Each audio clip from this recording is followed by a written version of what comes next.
Hello folks, this is Jerry again at Jerry DIY TV. I want to show you this inverter.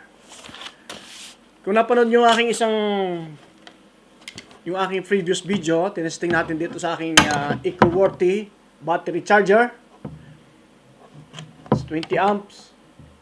Actually, 12 volts for 20 amps and 24 volt for 10 amps for this charger. So may na-discover ako rito sa pakita ko sa inyo kung anong brand. Ayan. Ayan. Bagong-bago pa pero nabuksan na natin to. Yung ating unboxing video ay nakurap kaya hindi natin na-upload. Actually, ito ay 1 month na sa akin pero di ko pa natetesting ng todo. Ito, makita nyo? Yan. Statalaken. Nakalagay sa kanya 2,200 watts. So, kung makapanood yung aking unang video dito nga sa aking review nitong aking battery charger, tinesting ko sa electric fan. So, gumagana siya. Kasi ano lang yon, nasa 45 watts lang.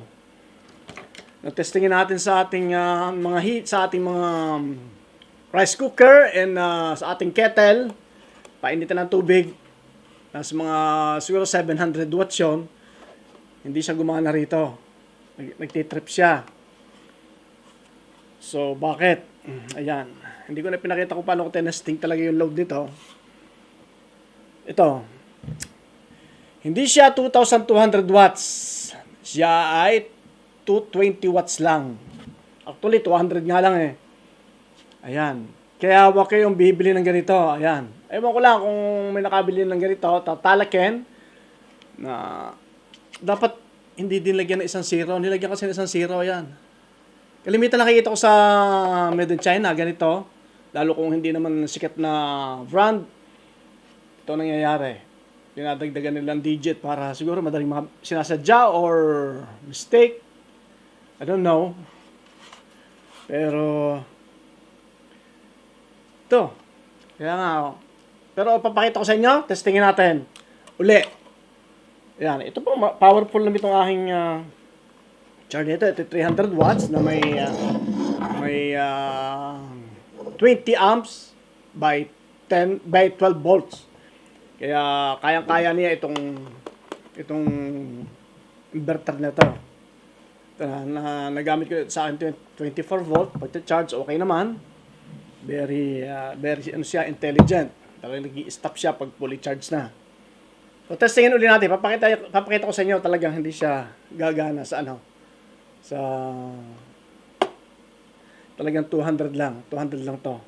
Okay, let's do it. So guys, testingin natin. Ito sa ating charger. Ikabit ulit natin dito. Tingnan natin yung load niya. Ayan. Pero unfortunately, wala tayong tester para sa amp. Pero subukan natin. Pero naman tayo dyan. Kaso napaka-complicated gamitin. Hindi gaya ng multi-tester na clamp. Madali lang. Kabit natin. Yan. Ito yung supply cable nitong ating make it sure na hindi siya maglalapat. Yan, negative, positive. Ayan. Kabit na siya. Tapos, connect natin dito sa ating charger connector. Ayan. Ayan siya.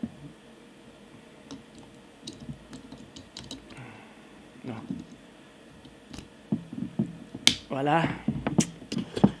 And then let's put an outlet here for the supply. Yan, nakakapit na siya. So, saksak natin ito sa ating outlet here, sa utility. So, ayan, off. Off. siya. So, how to mode.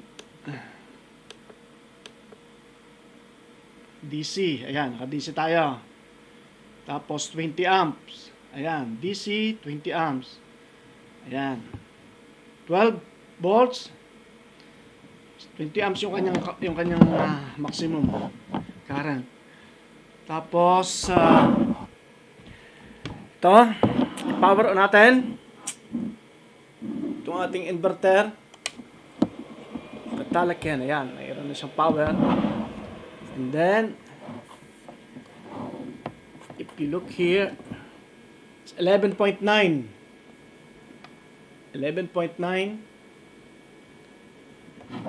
volts. Easy. Ayan. So, naikinabit natin itong ating outlet. Bubuk tayo ng isang ano ba yung medyo ito, electric pan ulit.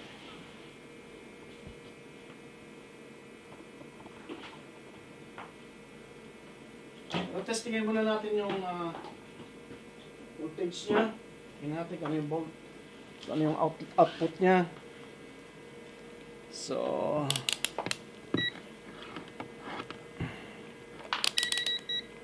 yan.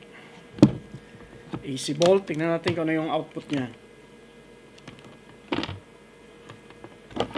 Ito.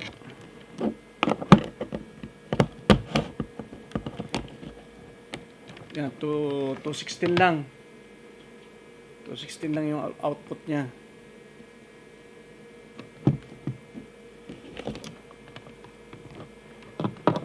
Gusto natin tingnan yung amp niya, kaso kailangan natin magputol ng wire, pero siguro hindi na. Testing lang natin siya. Kaya ko nalaman na hindi ito talagang 2,200 watts.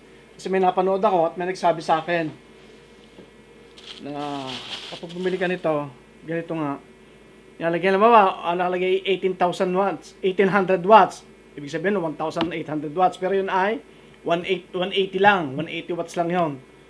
Ang maximum. Ganito, 2,200. 202,000 watts daw. Pero 220 watts lang. Kaya pala hindi kumanod sa akin ibang ano. Testingin natin dito. Tingnan natin ito. Ito ay meron tong yan, 45 watts nga. Testingin natin. Tuksak natin. So, let's sa number 3 agad. Ayan. Sa number 3 agad siya.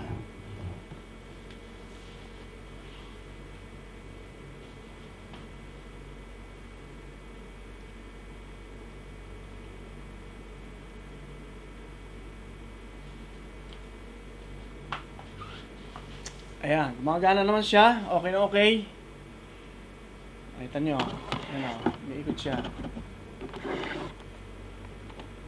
At ang ating volt, 11.9. Then ang kanyang ampere ay naglalaro sa 5. Ayan. 5.2, 5.3. Ayan siya. Ngayon load natin ng ano, ng mataas. Tanggalin natin to.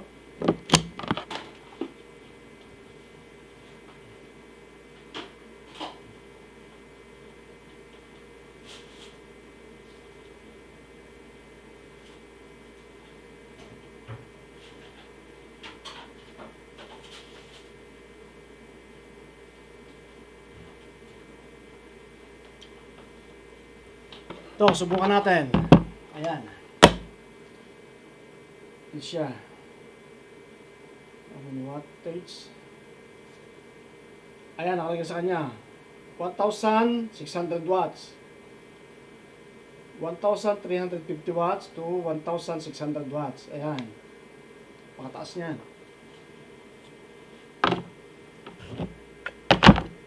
Tingnan natin, ha? Pansinin nyo. Sasok na.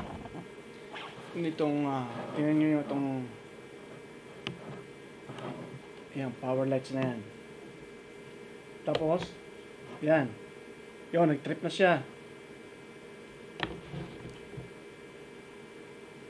Tapos ang ating inverter, ang ating charger, ayan, nag-trip siya, oh.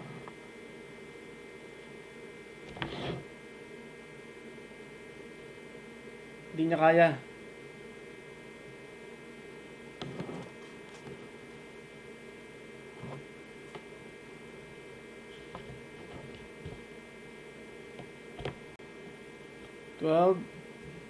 Ang kanyang ampere ay 20.1. Wala, hindi talaga niya kaya. Ayan. Tanggalin natin.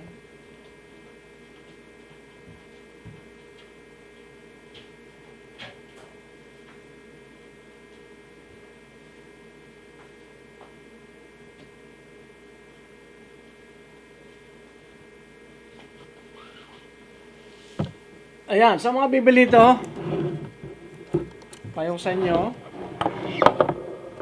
bibili kayo ng ibang brand. Kasi talagang suck, waste, garbage. Nabili ko ito sa AliExpress, ito sa France. Kaya pala, yung sabi sa akin, tinesting niya sa talagang 12 volts na 100 ang power, pero hindi rin talagang hanggang 220 max lang yung kanyang wattage nito. Kaya lit lang, oh. Tsaka kung magkano lang naman, 50 euro. 50 euro ko lang itong nabili. Ano kayo makakabili ng 2,200 watts na inverter na 50 euro lang. Tsaka napakaliit, oh, napakagaan. So ito yung aking review dito sa aking Tataliken. Dapat hindi na nilagyan isang zero, eh. Yan, dapat 220 watts lang, 12 volts. Tsaka complicated. Alam mo, mag 12 volts ka, 2,200 watts. Dapat nasa yung mga ganyang 12 volts, dapat 1,000 pababa lang ang magandang talagang allowed sa kanyang magandang performance. Pero pag ganitong tumaas na, dapat nasa 24 volt ng supply the battery. So ito po yung review dito sa akin Tataliken. Ayan, bahala kayo kung gusto niyo bumili. Pero mura nga lang siya, pero ano lang kayo, very attention lang kayo sa wattage. Talagang hindi talaga ito yung kanyang wattage. So okay, maraming po salamat. At subscribe po sa akin channel, Jerry DIY TV. Merci beaucoup. Au revoir.